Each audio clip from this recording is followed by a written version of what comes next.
उसने अपनी पूरी जिंदगी ईमानदारी से गुजारी, लेकिन लालच के एक लम्हे ने सब कुछ बदल दिया।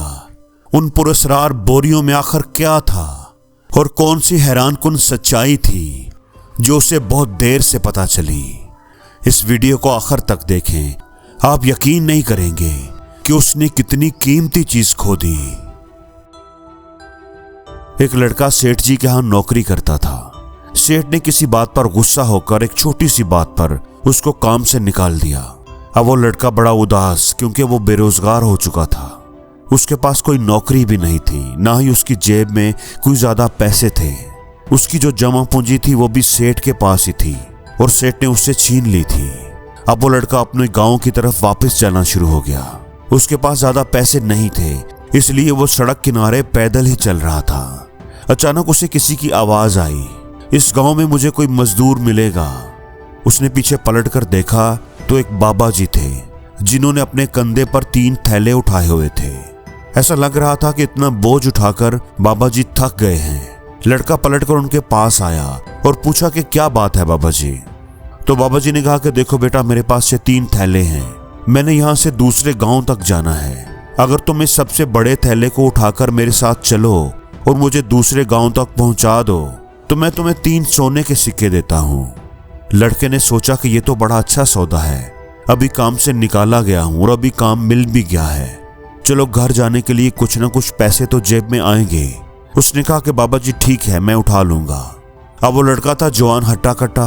उसने वो बड़ा सा थैला आराम से उठा लिया और चलने लगा। अब बाबा जी बीच बीच में से उसको देख रहे थे, उस पर नजर रखे हुए थे। लड़के ने यह महसूस किया कि बाबा जी को लग रहा है कि मैं ये थैला लेकर भाग जाऊंगा। उसने चलते चलते बाबा जी से पूछ ही लिया, बाबा जी इस थैले में वैसे है क्या? बड़ा भारी सा लग रहा है। बाबा जी ने कहा कि बेटा, इस थैले में तांबे के सिक्के हैं। लड़के ने कहा अच्छा ठीक है।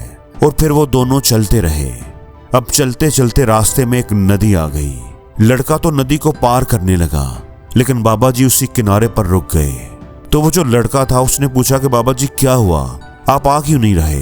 तो बाबा जी ने कहा कि बेटा, अभी भी मेरे पास 2 थैले हैं और अगर गलती से भी मेरा पांव स्लिप हो गया या मेरा वजन इधर उधर हो गया तो मैं तो नदी के बहाव में ही बह जाऊंगा, डूब जाऊंगा। तो मेरी थोड़ी और मदद कर दो। लड़के ने कहा कि अब क्या करना है? बाबा जी ने कहा कि अगर एक और थैला तुम उठा लो तो मैं तुम्हें 3 सोने के और सिक्के दे दूंगा। लड़के ने दिल में कहा कि यह तो बहुत अच्छा सौदा है, दूसरा थैला उठाना मेरे लिए क्या बात है। उसने दूसरा थैला भी ले लिया। अब लड़के के पास 2 थैले थे। नदी पार करने के बाद वो थोड़ा आगे चले तो लड़के ने पूछा कि बाबा जी एक बात तो बताइए, इस दूसरे थैले में क्या है? ये बड़ा भारी सा लग रहा है। बाबा जी ने कहा कि बेटा, इसमें चांदी के सिक्के हैं। लड़के ने कहा कि अच्छा। अब वो जो बुजुर्ग थे वो बार बार उस लड़के पर नजर रखे हुए थे। लड़के को लग रहा था कि ये मुझ पर शक कर रहे हैं कि कहीं मैं ये थैले लेकर भाग ना जाऊं। तो वो रुक गया।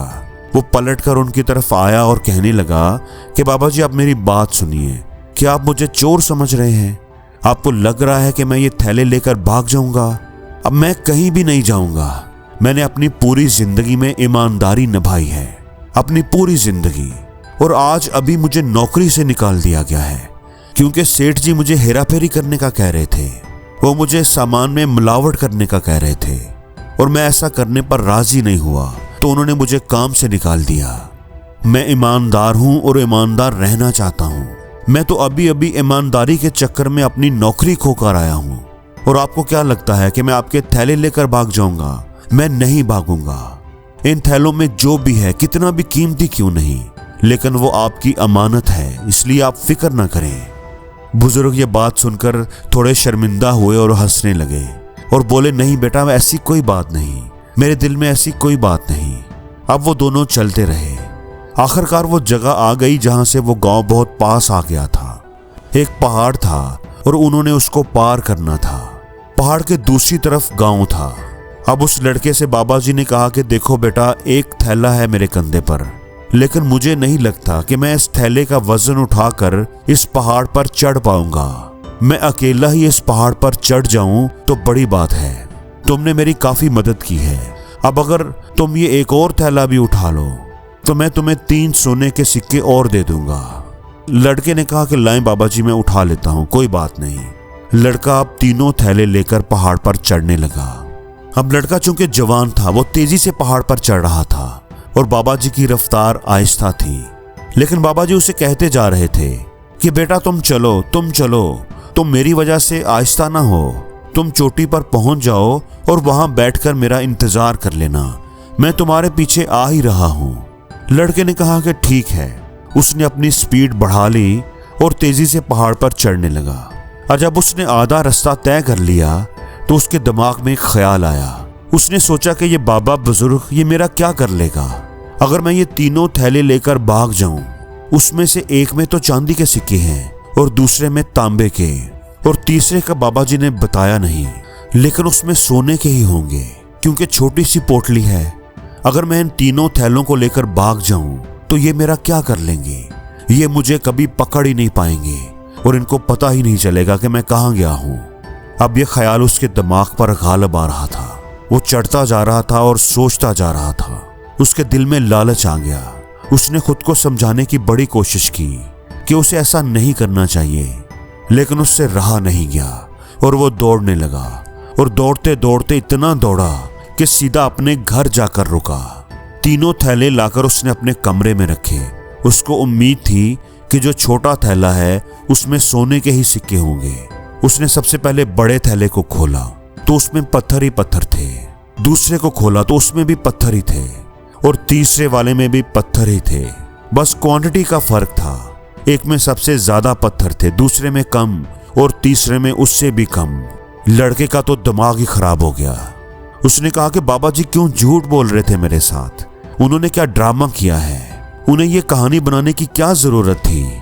सबसे जो छोटा थैला था उसमें से जब उसने पत्थर हटाए तो उसमें से एक पर्ची निकली जिस पर लिखा था कि बेटा मैं सल्तनत का राजा हूं और मेरी कोई औलाद नहीं है। अब मैं बूढ़ा हो गया हूं और अपना जानशीन ढूंढ रहा हूं जो मेरी सल्तनत को संभाले, जिसे मैं अपनी जगह दे सकूं। मैं कोई ईमानदार आदमी ढूंढ रहा हूं। अगर तुमने आज ये तीनों थैले ना चुराए होते, इनको लेकर तुम ना भागे होते, तो शायद तुम्हारी ईमानदारी देखकर मैं तुम्हें अपने जानशीन के लिए चुन लेता। लेकिन तुमने मुझे धोखा दिया और ये धोखा देकर असल में तुमने अपना नुकसान ही किया है। लड़का वो पढ़कर फूट फूट कर रोने लगा कि पूरी जिंदगी मैंने ईमानदारी दिखाई और एक कदम जो उठाया वो गलत रख दिया तो सब बिगड़ गया। दोस्तों, हम में से भी बहुत से लोग अपनी पूरी जिंदगी ईमानदारी से गुजारते हैं, अपने कदम फूंक फूंक कर रखते हैं, लेकिन अगर एक कदम एक बार आपने बुराई के रास्ते पर रख दिया, आप बुराई के जाल में फंस गए, तो फिर बाहर नहीं निकल पाएंगे। सब बना बनाया खेल बिगड़ जाएगा। सालों की मेहनत, जिंदगी भर की कमाई बेकार चली जाएगी, क्योंकि जिंदगी भर ईमानदारी से जीना जितना जरूरी है उससे भी जरूरी है ईमानदारी से मरना। इसलिए अगर आप नेकी और सच्चाई के रास्ते पर हैं तो उस पर फख्र मत करें, गरूर मत करें, बल्कि खुदा से दुआ करें कि जिस तरह आपकी जिंदगी सच्चाई के रास्ते पर गुजर रही है, इसी तरह आपका खात्मा भी ईमान पर हो। और जिंदगी में हर रोज कुछ नया सीखो, नया सोचो, नया करो, लर्न करो।